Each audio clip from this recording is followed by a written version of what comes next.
শুভ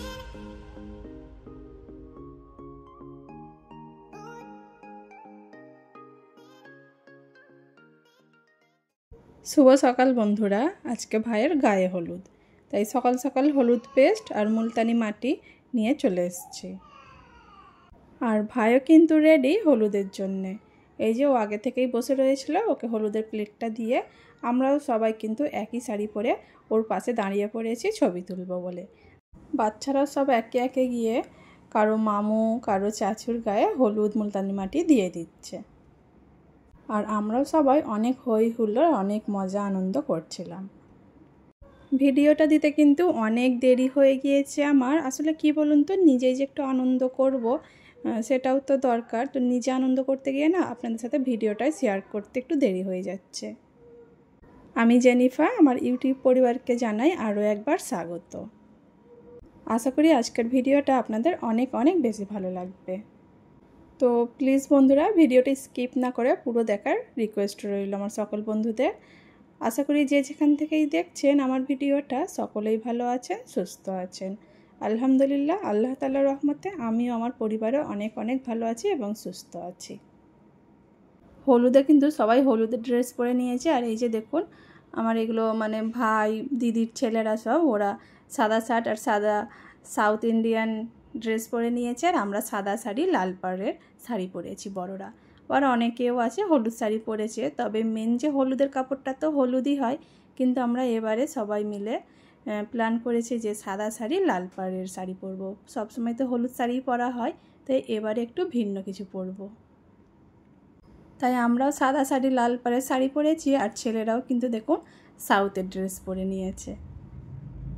সবাইকে দেখতে কেমন লাগছে অবশ্যই কিন্তু জানাবেন বন্ধুরা প্লিজ। আপনাদের সুন্দর একটি কমেন্ট আমাকে আরও একটি সুন্দর ভিডিও বানাতে অনেক অনেক উৎসাহিত করে। আর ভিডিওটা যদি আমার একটুও আপনাদের ভালো লেগে থাকে তাহলে অবশ্যই একটা লাইক দিয়ে যাবেন। আর যদি অনেক অনেক বেশি ভালো লেগে থাকে তাহলে অবশ্যই কিন্তু ভালোবাসা দিয়ে পাশে থেকে যেতে পারেন বন্ধুরা। আমরাও সব একে একে গায়ে হলুদ দিয়ে দিচ্ছিলাম, তারপরে আমরাও একটু এটা সেটা করে ফটো তুলছিলাম। এটা সেটা বলতে ওই বিভিন্ন পোজ দিয়ে ছবি তুলছিলাম, যেমন ভাইকে বসিয়ে আমরা সবাই হাতে হলুদ মাখিয়ে আর হাতগুলো দিয়ে ছবি তুলছি, ভিডিও করছি, এই সমস্তগুলো। আমাদের কিন্তু বড়রা অনেক মানে তাড়া দিচ্ছিলো যে তাড়াতাড়ি নাও, তোমাদের হলে এবারে ভাইকে তুলতে হবে, তাকেও রেডি করতে হবে, সে তাকে গোসল করিয়ে তো বরের ড্রেস পরাতে হবে। তো বড়রাও সবাই তাড়াহুড়ো করছিল। তো আমরা বলছিলাম ঠিক আছে দাঁড়াও, বিয়ে তো একদিনই, সবসময় তো হয় না, আমাদেরও একটু শখটা মেটাতে দাও। তো আমরাও টুকিটাকি এটা সেটা একটু যেমন আমাদের ইচ্ছা ছিল সেরকম শখগুলো মিটিয়ে তারপরে বর কিন্তু একটু পরে রেডি হয়ে নেবে। তারপরে আমাদেরও রেডি হতে হবে, আমাদেরও গোসল টোসল করে ফের আবার রেডি হতে অনেকটাই টাইম লাগবে। তাই শেষবারের মতো সবাই দাঁড়িয়ে একটা ভালো করে ছবি তুলে নিচ্ছিলাম, আর আমিও তার মাঝে একটু করে ভিডিও করে নিচ্ছিলাম।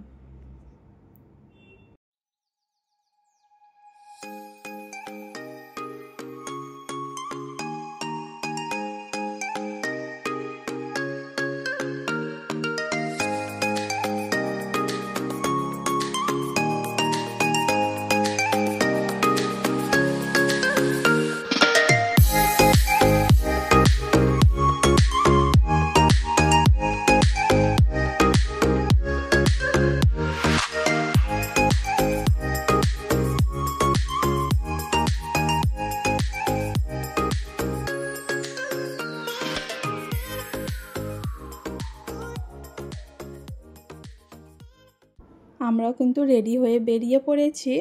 বর বার হওয়ার আগে কিন্তু আমরা বেরিয়ে পড়েছি, সেই কারণে মানে আমার ভাই যখন বার হচ্ছিল ওর ভিডিওটা একটুও নেওয়া হয়নি। আর এই দিকে আকাশটাকে দেখতে কি দারুণ লাগছিল তাই না? আমি যখনই বাইরে বার হই আগে কিন্তু আকাশের দিকে তাকিয়ে দেখি আকাশের কেমন রূপ আজকে। তো আজকে আকাশের রূপটা পুরো আমাকে মুগ্ধ করে দিয়েছে। সবসময় মুগ্ধ করে আকাশের যে কোনো রূপ, মানে সূর্যের আলোতেও আকাশটাকে দেখতে যেমন লাগে চাঁদের আলোতেও তেমনই মায়াবী লাগে। আমরা কিন্তু ম্যারেজ হলে পৌঁছে গিয়েছি, আমাদের পিছনে কিন্তু বরের গাড়ি রয়েছিল। তো আমরা পৌঁছে আমরা একটু ওয়েট করছিলাম যে বর যখন মানে ভাই যখন আসবে তার জন্যে ওয়েট করছিলাম যে একটু ভিডিও নেব, আর কেমন দেখতে লাগছে সেটাও দেখা হয়নি। তারপর বর যখন বিয়ে করতে আসে অনেক কিন্তু মজার মজার ব্যাপার ঘটে, যেমন কনের পক্ষে থেকে গেট ধরে, তো টাকা দেওয়ার পরে কিন্তু গেটটা খোলে। তো সেই কারণে কিন্তু আমি ওয়েট করছিলাম যে ভাই আসলে অনেক মজা হবে, তো ওকেও গেট ধরবে, তো আগে আসুক তারপরে কিন্তু খেতে বসবো। আর এই যে দেখুন ভাইয়ের জন্য ওয়েট করছিলাম, ভাই কিন্তু চলে এসছে। আর এদিকে কিন্তু গেটে সবাই দাঁড়িয়ে আছে, কিছুতেই ভাইকে ঢুকতে দিচ্ছে না, আর বলছে টাকা না দিলে কিছুতেই ভিতরে আসা যাবে না। অবশেষে টাকা দিয়েই ভিতরে আসতে হলো। এখানে কিছু করার তো নেই, আমার ভাই বলে না, বরকে তো টাকা দিতেই হবে, তাই না? এটাই তো মানে হয়ে আসছে, বর যখন বিয়ে করতে আসবে গেট ধরা হবে, টাকা দিলে তারপরে কিন্তু গেট খোলা হবে। এই ব্যাপারটা না আমার কাছে ভীষণ আনন্দের লাগে, খুব ভালো লাগে দেখতে। মানে কোনো দিনই আমি নিজে থেকে কারো গেট ধরিনি, তবে পাশেই সব সময় ছিলাম। মানে আমার খুব নার্ভাস লাগে এই সব দিকে, যে টাকা চাওয়াটা, টাকাটা মানে আদায় করাটাও কিন্তু অনেক ট্যালেন্টের ব্যাপার। মানে যে দাবিটা করা হয় না, তার তুলনায় অনেক কম টাকা দিয়ে কিন্তু বর চলে আসার চেষ্টা করে, কিন্তু সেই যে দাবিটা করা হয় সেই দাবি অনুযায়ী টাকাটা নেওয়াটাও কিন্তু অনেক বড়সড় ব্যাপার। তো আমার দ্বারা কোনোদিনই এইসব হয়নি, তো আমি দূর থেকেই সবসময় দেখি আর আনন্দ করি। বর কিন্তু চলে এসছে, আর ওকে কিন্তু বলছিল আসো তোমাকে কোলে কোলেই নিয়ে যাব, কিন্তু ভাই কিছুতেই রাজি হলো না, বললো না আমি হেঁটে হেঁটেই যাব। বর এসে আগে একটু বসেছিল, তারপরে কিন্তু বরকেও খাওয়াতে নিয়ে চলে এসছে, আর ওর সাথে সাথে কিন্তু আমরাও খেতে বসে গিয়েছি। আর এগুলো সব বরের বন্ধুরা, বর আর বরের বন্ধুরা সব একসাথে খেতে বসেছে, ওদের এক সাইডে বসিয়েছিল, আর আমরাও একদিকে কিন্তু খেতে বসে পড়েছিলাম, কারণ অনেকটাই বেলা হয়ে গিয়েছিল। আর এরপরে যদি খেতে বসতাম না, তাহলে 5টা বেজে যেত। আর তার মধ্যেও কিন্তু অল্প স্বল্প করে একটু ভিডিও নিয়েছিলাম। এই যে বরের থালটা দেখুন কি সুন্দর লাগছে, খুব সুন্দর করে কিন্তু সাজিয়েছে বরের থালটা। গোটে একটা মুরগি ভাজা, গোটে একটা মাছ ভাজা, তার সাথে আরও যেসব আইটেমগুলো ছিল সবই দিয়েছে। এই বরের থালে কিন্তু আমিও ছোটোবেলায় একবার খেয়েছিলাম, মানে খাওয়ার সুযোগ হয়েছিল, তখন অনেক ছোট ছিলাম, আমার মামার যখন বিয়ে হয়েছিল, তো বরের গাড়ি করেই গিয়েছিলাম, আর বরের সাথে কিন্তু খেতে বসেছিলাম। সেই একবারই কিন্তু সুযোগ হয়েছিল, তারপরে অনেক বড় হয়ে গিয়েছিলাম, নিজেরও লজ্জা করতো, আর কারোর সাথে তেমন যে যাওয়া হয়ে ওঠেনি, তো এই একবারই আমার সুযোগ হয়েছিল। বরের থালটা কিন্তু ভীষণ বড় ছিল, আর দেখতে খুব দারুণ লাগছিল, তাই না? আর এইদিকে বর বেচারি তো ভীষণ নার্ভাস, ওর মুখ দেখেই বোঝা যাচ্ছে। ছেলে বলুন আর মেয়ে বলুন, দুজনের ক্ষেত্রেই কিন্তু এটা হয়। মেয়ের ক্ষেত্রেও কিন্তু তাই হয়, নতুন একটা জায়গা, নতুন একটা পরিবেশ, নতুন লোকজন, তাদের সাথে কিভাবে মানিয়ে নেব সেই একটা ভয় থাকে। আর ছেলেদেরও কিন্তু সেম, নতুন একটা জায়গা, নতুন শ্বশুরবাড়ি, নতুন মানুষজন, তাদের সাথেও কীভাবে মানে কথা বলা, পরিবেশে খাপ খাওয়ানো, সেটাও একটা টেনশন থাকে। তো ছেলে মেয়ে উভয়েরই কিন্তু এই টেনশনটাই, নার্ভাসটা ফিল হয়। এটা সাধারণ, কমন, আমারও হয়েছিল, সবারই হয়। আবার কিছু কিছু মানুষের ক্ষেত্রে আবার ভিন্নও হয়, তাই না, যেটা খুবই কম। এদিকে থালটা এতটাই বড় যে 4টে টেবিল জুড়িয়ে তারপরে কিন্তু থালটাকে রাখলে ঠিকঠাক মতো হচ্ছে, ঠিকঠাক মতো সবাই খেতেও পারবে। একদিক দিয়ে কিন্তু বাঁচাও, এই ম্যারেজ হলটা কিন্তু উপরতলাটা এসি ছিল, আর সব মানুষজন কিন্তু এই উপরতলাতেই বেশি রয়েছিল। আর ম্যারেজ হলের বাইরে দেখে তো বোঝাই যাচ্ছিল না যে এটা একটা বিয়ে বাড়ি, কারণ একটাও মানুষজনকে দেখতে পাচ্ছিলাম না, সব এই গরমের জ্বালায় এসিতেই কিন্তু বসে রয়েছিল। এদিকে খাওয়া দাওয়া মিটিয়ে কাজী সাহেবও চলে এসছে। এদিকে দেখুন ভাইয়ের বিয়ে পড়াচ্ছে, এখন বিয়ে পড়ায়নি, প্রথমে তো ছেলের থেকে আগে রায় নেয়, রায় নিয়ে মেয়ের কাছে গিয়ে বিয়ে পড়ায়, তারপরে ফের আসবে ভাইয়ের কাছে, ভাইকে বিয়ে পড়াবে তারপর।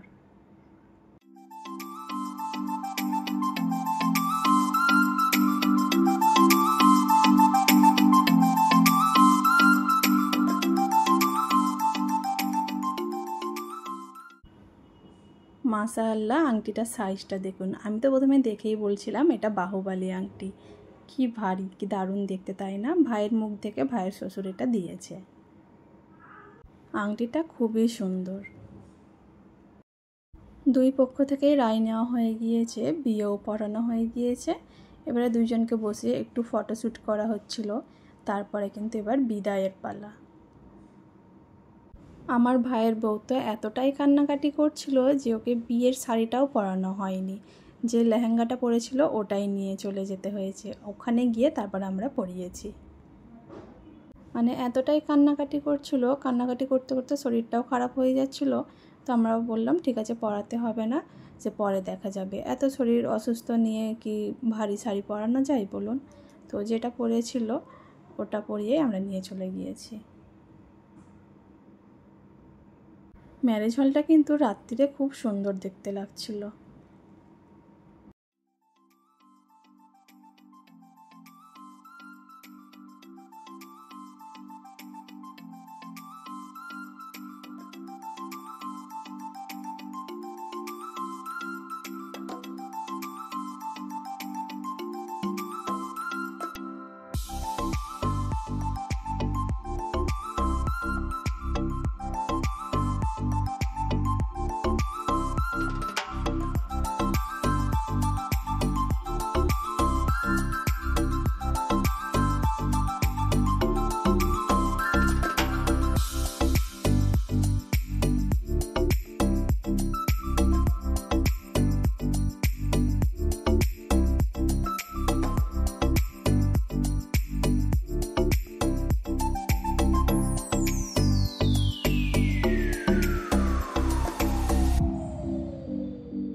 আমরা কিন্তু বেরিয়ে পড়েছি। আমরা অন্য গাড়িতে ছিলাম, তাই একটু তাড়াতাড়ি আমরা বেরিয়ে পড়েছি। আমাদের পেছনেই কিন্তু ভাইয়ের গাড়ি ছিল। তো রাতের আকাশটা দেখতে কি দারুণ লাগে, তাই না? তো আজকে এতটাই বন্ধুরা, আবার দেখা হবে পরবর্তী ভিডিওতে। সবাই ভালো থাকবেন, সুস্থ থাকবেন, আর আমার জন্য অনেক অনেক বেশি দোয়া করবেন বন্ধুরা। আরও একবার বলছি বন্ধুরা, ভিডিওটি স্কিপ না করে পুরো দেখার রিকোয়েস্ট রইল আমার সকল বন্ধুদের, প্লিজ। আবার দেখা হবে পরবর্তী ভিডিওতে। সকলেই ভালো থাকবেন, সুস্থ থাকবেন।